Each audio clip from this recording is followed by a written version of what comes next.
Bismillahirrahmanirrahim. Ihya juz 1 halaman 17. Bayanul ilmi alladzi huwa fardhu kifayah, menerangkan ilmu yang fardu kifayah. Fardu kifayah itu apa? Fardu wajib, tapi apabila dilakukan salah satu saja seseorang, yang lain sudah gugur kewajiban. Kok tidak ada yang melakukan, berarti semuanya ikut kena dosa. Sampai ini termasuk penggugur dosa-dosa masyarakatmu di sekitarmu. Kenapa? Kok tidak ada yang mondok, tidak ada yang ngaji, tidak ada yang cari ilmu agama. Satu kampung kena dosa semua. Kenapa? Karena akan menjadikan satu kampung itu nanti tidak ada yang tahu agama. Dengan sampean berangkat mondok, zaman itu pahlawan daerahmu masing-masing. Liyatafaquhu fiddin, supaya sampean belajar agama, waliyungdziru qaumahum idza raja'u. Harapannya nanti kalian pulang sudah bawa ilmu, bisa menjadi mungzir, pengingat atau juru ilmu untuk masyarakat. Semoga kabeh berhasil ya. Ini kemarin datang Mas siapa namanya Le? Sandy dari Rembang. Wah. Lekur Purwo, terus dia mana? Bermanggis jarangnya cerdas. Ini Rembang Jawa Tengah, masya Allah, semangat. Rembang gini ulama, ada Gus Mus Rembang, Gus Baha Rembang, Mbah Mun Sarang juga Rembang, Gus Gofur, terus Gus Naji, ini ulama. Sendi malah mondok nang Pal. Kamu kok ngalim kabeh. Sampean itu berjasa di masyarakatmu karena apa? Harapannya kau menjadi mungzir, juru pengingat rakyat dan masyarakat tentang agama, halal haram, baik jelek.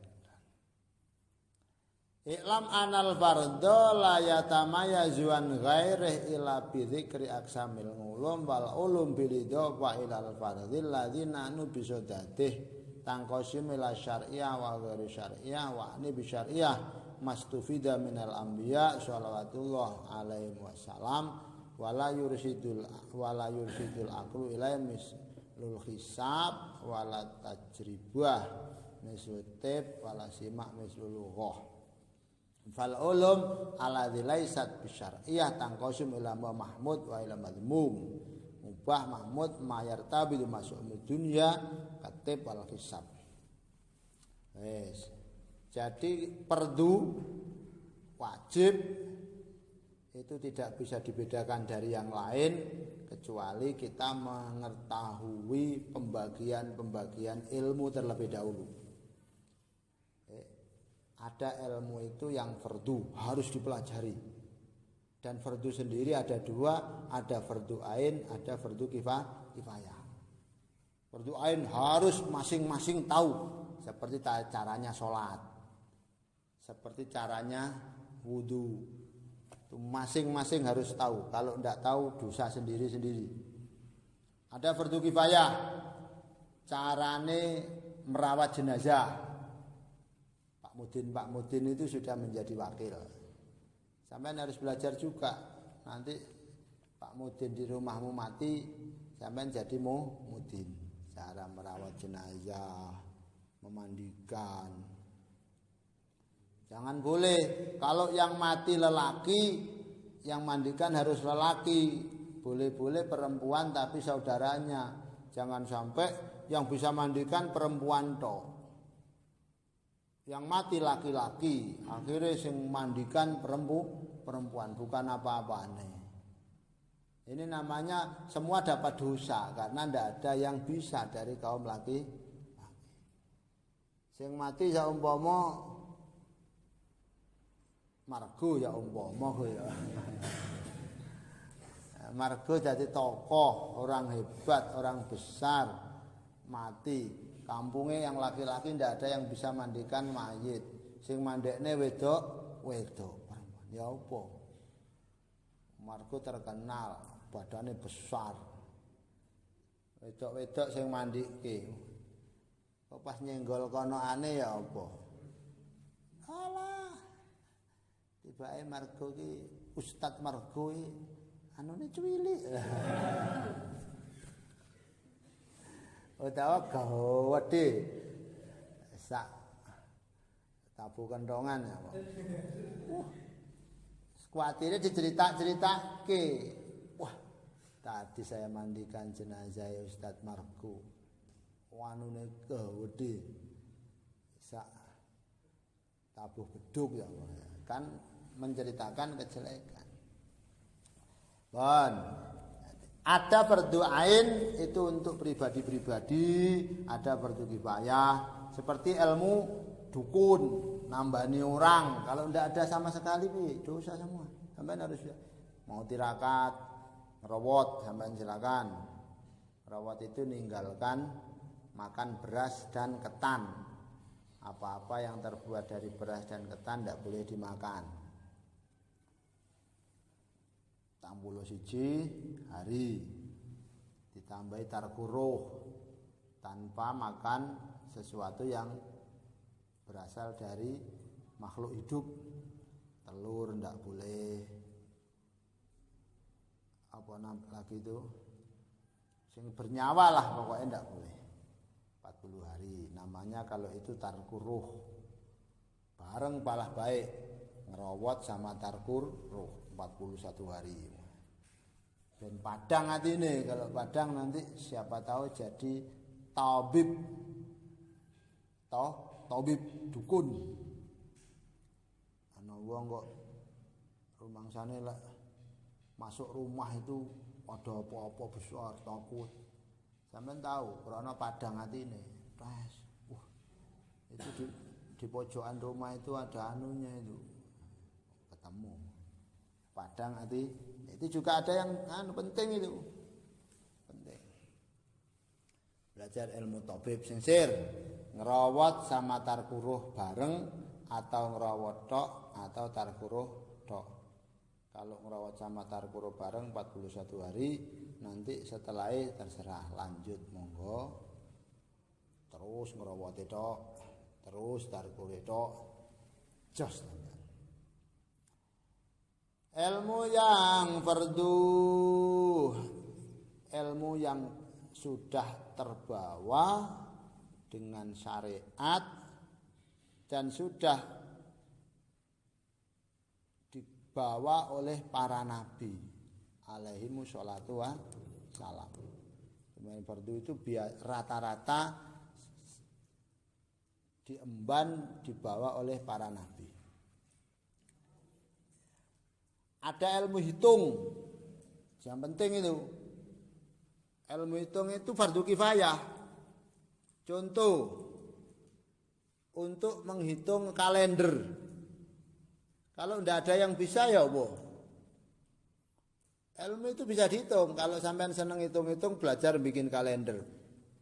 Wong tahunnya belum nyampe toh. Tapi tahun depan kalendernya sudah jadi. Itu kan dihitung. Tahun ini gerhana, gerhananya belum dihitung bisa. Saya dulu pinter itu, matahari dihitung.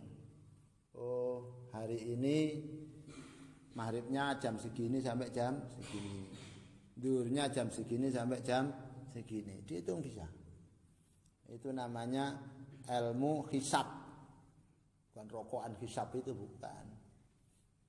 Sama lihat.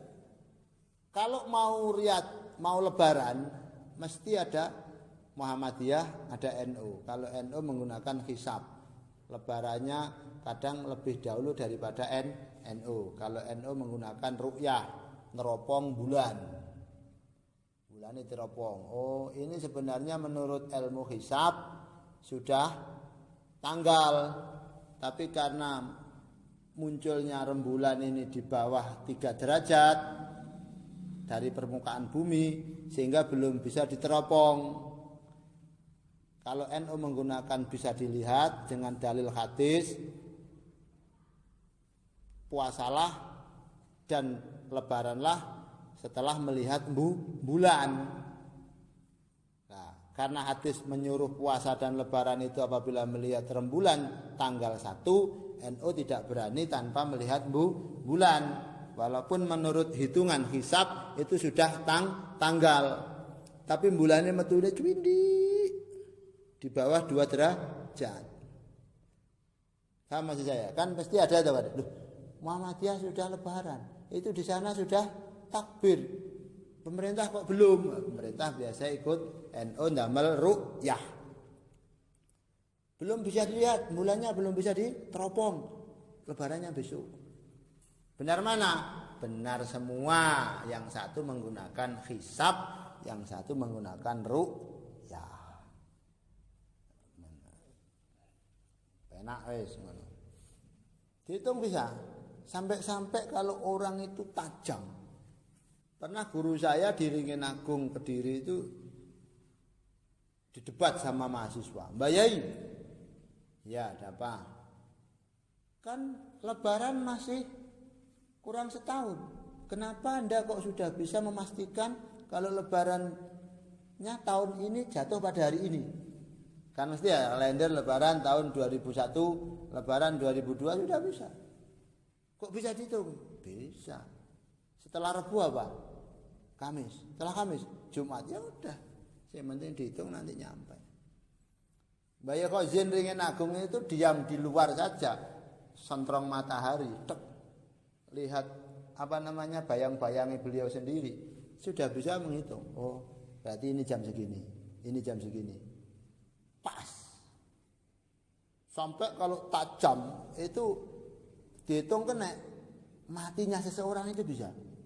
Daun itu dihitung jatuhnya bisa. Oh ini daun ini bisa. Loh kalau habis dia ya mesti tepat ketemu. Enggak tahu saya kalau itu enggak tahu. Habis dihitung ya dirok ae ben jeblok. Iya itu hitungannya tepat dirok wong. Habis itu langsung diputus, cuek, dibabat, ya hitungannya tepat. Gimana caranya? Ya kalau enggak belajar ya enggak bisa. Matine wong kena dihitung. Paruh ini dihitung. Oh, ini itu tuh. Tapi itu jarang, langka yang bisa dibuat ilmu itu. Karena apa? Dikatakan mendahului takdir. Dikatakan mendahului takdir. Bisa. Kiblat Ka'bah dari sini kan jauh. Berapa ratus kilo, ribu mil. Bisa kok dihitung. Ditarik arah barat lurus, terus miring ke utara 14 derajat. Sampai kalau jadi ustadz, jadi kiai di rumah masing-masing, mesti orang bikin musola, orang bikin masjid, mesti minta tolong, Pak Yai, tolong Pak Yai, besok mau mendasi masjid, dicarikan kiblat, enak wis. Apalagi sekarang ada HP lah, tambah penak, mesti enek kompas kiblat. Ojo gak gaya sampean kok. Gak gaya wis. Langsung mana barat lurus. Ini Pak Yai. Ya wis. Cari penggaris bujur itu, penggaris bujur, tarik ke barat lurus, diambil 14 derajat. Dak. Biasanya satu itu berapa? 4 derajat itu. Berarti 6 kali. Oh ini. Oh iya wis, pasti. Itu namanya ilmu hisab. Lah mulai hisabe rokokan ndelik-ndelik. Aduh, apa itu? Ilmu.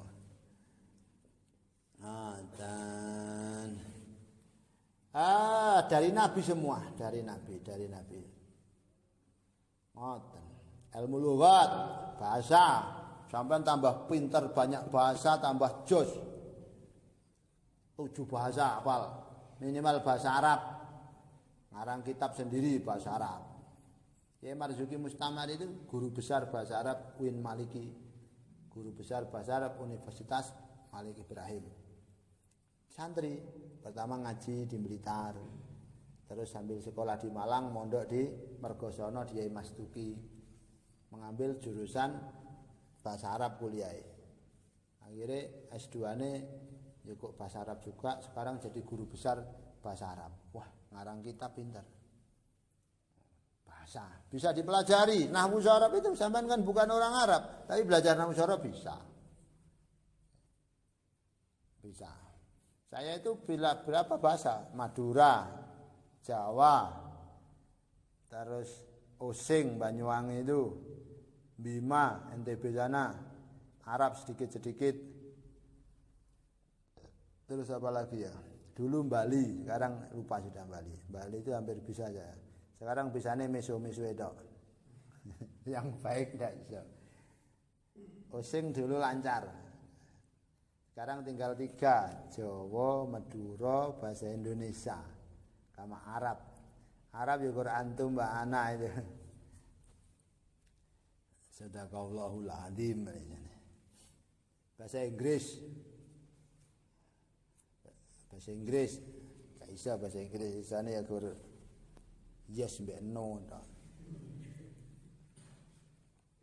Bisa dipelajari, semua ilmu itu bisa dipelajari. Bisa dipelajari. Yang penting semangat, insya Allah nanti sampean temukan apa yang menjadi kesenanganmu dalam urusan ilmu, maksimalkan. Kau akan mendapatkan keberkahan di sektor itu. Amin ya rabbal alamin. Al-Fatihah. Bismillahirrahmanirrahim.